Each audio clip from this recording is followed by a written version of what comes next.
శ్రీ దుర్గా శివనాగేశ్వరాయ నమః. శ్రీ గురుభ్యో నమః. ఇది శ్రీ దుర్గా శివనాగ క్షేత్రము, మర్లకుంట గ్రామం, పెనుబల్లి మండలం. ఈ క్షేత్రం 2011 ఫిబ్రవరి 11వ తారీఖు 2015 ఫిబ్రవరి 11వ తారీఖున ప్రతిష్ఠించడం జరిగింది. ఈ దేవాలయ నిర్మాణం చేయడం జరిగింది. ఈ సంవత్సరానికి 10 సంవత్సరాలు దేవాలయ నిర్మాణమై 10 సంవత్సరాలు పూర్తి చేసుకుంది. ఈ క్షేత్రం కాకతీయుల పరిపాలన కంటే కూడా ముందే ఒక 300 సంవత్సరాల క్రితమే ఈ దేవాలయం సుబ్రహ్మణ్యేశ్వర స్వామి వారి యొక్క కోవెలుగా నిర్మించి అప్పట్లోనే పూజా కార్యక్రమాలన్నీ జరుగుతూ ఉండేవట. తదనంతరం కాలగర్భంలో ఈ దేవాలయం భూమిలో కలిసిపోయింది.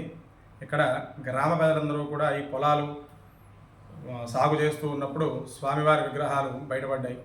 కాలభైరవుడు, సుబ్రహ్మణ్యేశ్వర స్వామి, శివుడి విగ్రహాలు, పాత విగ్రహాలు భూమిలోంచి బయటకు వస్తే గ్రామస్తులందరూ కూడా ఇక్కడే ఈ చెట్టు దగ్గరే ఈ విగ్రహాలన్నీ పెట్టి పొలాలు సాగు చేసేటప్పుడు అప్పుడు స్వామివారి నివేదన పెట్టుకుని స్వామివారి యొక్క అనుగ్రహంతో పంటలు అవి చేసుకుంటూ ఉండేవాడు. తర్వాత గ్రామ పెద్దలు కుప్పల గోవిందరావు గారు వారి యొక్క గ్రామస్తుల సహాయ సహకారాలతో ఈ దుర్గా శివనాగ క్షేత్రం శివాలయాన్ని గ్రామంలో కట్టాలి అని చెప్పేసి నిర్మాణం మొదలుపెట్టిన తర్వాత చుట్టుపక్కల ఉండేటువంటి భక్తులందరూ కూడా ఈ చేయడం జరిగింది. తర్వాత గోవిందరావు గారి ఆదరణతో చక్కగా ఇక్కడ ఉన్నటువంటి భక్తులు, గ్రామంలో ఉన్నటువంటి భక్తులందరూ, గ్రామస్తులందరూ సహకరించి 2015 ఫిబ్రవరి 11వ తారీఖున శ్రీ దుర్గా శివనాగ క్షేత్రంగా ఈ శివాలయం నిర్మించడం జరిగింది. పురాతనం సుబ్రహ్మణ్యేశ్వర స్వామి వారి యొక్క పెద్ద కోవెలు ఉండేదట ఇక్కడ. అప్పుడు స్వామివారి యొక్క శంకుస్థాపన బలంగానే ఈ దేవాలయానికి శంకుస్థాపన లేకుండా పునఃప్రతిష్టగా మళ్ళీ శివాలయము, సుబ్రహ్మణ్యేశ్వర స్వామి యొక్క విగ్రహ ప్రతిష్టాపన కార్యక్రమం జరిగింది. స్వామివారి పేరు శివనాగేశ్వరుడు, అమ్మవారు దుర్గాదేవి, వినాయకుడు, చండీశ్వరుడు, కాలభైరవుడు, సుబ్రహ్మణ్యేశ్వర స్వామి విగ్రహాలు శివుడి యొక్క పరివారం మొత్తం కూడా దేవాలయంలోనే కొలువై ఉంది. చాలా విశేషమైనటువంటి దేవాలయము. భక్తులు ఏం కోరుకున్నా సరే ఆ సుబ్రహ్మణ్యేశ్వర స్వామి కానీ, ఈ పరమేశ్వరుడు కానీ వారి కోరికలు తీరుస్తూ చక్కగా వారిని ఇళ్ళవేళలా కాపాడుతూ ఉన్నాడు. స్వామివారికి ఏదైనా ఒక కోరిక కోరుకుని స్వామివారికి 11 ప్రదక్షిణాలు చేసి కొబ్బరికాయ కొట్టి వెళితే 41 రోజుల్లో వారి యొక్క కోరికలు తీరుతాయని చెప్పేసి ఇక్కడ భక్తుల యొక్క విశ్వాసం కూడా ఉంది. ఆ సుబ్రహ్మణ్యేశ్వర స్వామి ప్రతి మంగళవారం, ఆదివారం కూడా విశేషంగా అభిషేకాలు అవి చేసుకుంటూ ఉంటారు. వివాహం కాని వాళ్ళు కానీ, సంతానం కోసం కానీ, కుజదోషం నివారణ కోసం కానీ, సర్పదోష నివారణ కోసం కానీ ఆ సుబ్రహ్మణ్యేశ్వర స్వామికి అభిషేకం చేస్తే 6 మంగళవారాలు కానీ 11 మంగళవారాలు కానీ అభిషేకం చేస్తే ఆ స్వామి కూడా ఆ భక్తుల్ని కాపాడుతూ వారి కోరికలు తీరుస్తూ ఉన్నాడు. చాలా విశేషమైనటువంటి క్షేత్రము. భక్తుల ఆదరణతో చక్కగా వెలుగొందుతూ ఉంది. ఈ క్షేత్రానికి రావాలి అంటే ఇది పెనుబల్లి మండలం, మర్లకుంట గ్రామం. పెనుబల నుంచి వియ్యమంజి నుంచి ముత్తగూడెం వచ్చి ముత్తగూడెం నుంచి మర్లకుంట గ్రామానికి వస్తే దేవాలయానికి చేరుకోవచ్చు. అలాగే కల్లూరు నుంచి అయితే కనుక కల్లూరు, పేరవంచ, ముత్తగూడెం నుంచి మర్లకుంట గ్రామానికి వచ్చి దేవాలయానికి చేరుకోవచ్చు. సత్తుపల్లి నుంచి వచ్చేవాళ్ళు లంకాసాగర్ క్రాస్ రోడ్డు దగ్గర నుంచి లంకాసాగరు, చిన్నమ్మగూడెం, కేఎం మందిరం నుంచి మర్లకొండ ఈ శివాలయానికి చేరుకోవచ్చు. తిరువురు నుంచి వచ్చేవాళ్ళు తోకపల్లి నుంచి కానీ లేదా ముత్తగూడెం వచ్చి ముత్తగూడెం నుంచి కానీ ఈ మర్లకొండ వచ్చి ఈ శివాలయానికి చేరుకోవచ్చు.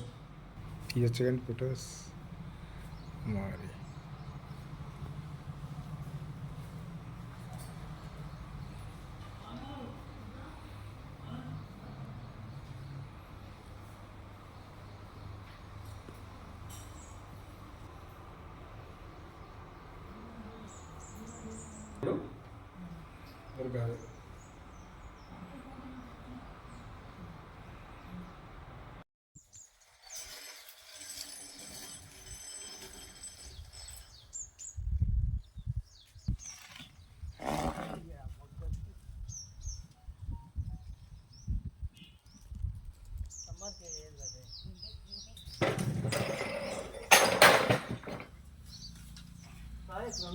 బయట నుంచి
నాకు